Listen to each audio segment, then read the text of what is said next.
November 5th, 2003, all doubt of Ridgway's guilt was erased. He pleaded guilty to the murders of 48 women.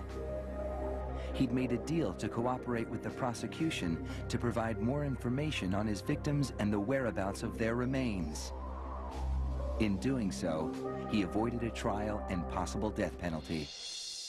Mr. Ridgway, how do you plead to the charge of aggravated murder in the first degree as charged in count 1 for the death of Wendy Lee Caulfield? Guilty. How do you plead to the charge of aggravated murder in the first degree as charged in count 2? Guilty. Guilty. Guilty. It's like he didn't have any remorse at all for what he had done. You know, he'd killed so many people, he didn't remember who they were, what they looked like. I just couldn't believe that somebody could kill all those people and not remember them. Neither could the angry relatives of his victims, who were invited to speak in court when Ridgway was sentenced to life without parole on December 18th, 2003. You had said your memory, when it comes to all of the women you took, was gone. Our memory is not.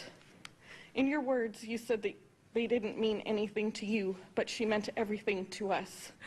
She was a mother, she was a wife, she was a sister, and we miss her. Gary Ridgway sat there stone-faced as victims' relatives damned him and mocked him. He's an animal. I wish for him to have a long, suffering, cruel death. He's gonna go to hell, and that's where he belongs. But then the emotionless facade finally cracked when the father of one of his victims appeared to surprise him with a dose of human kindness. Mr. Ridgway, there are people here that hate you. I'm not one of them. You've made it difficult to live up to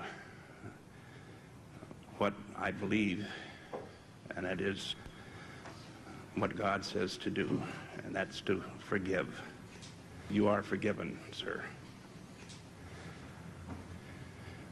Those tears and a statement he made to the court later that day were as close to showing real remorse as Gary Ridgway had ever come.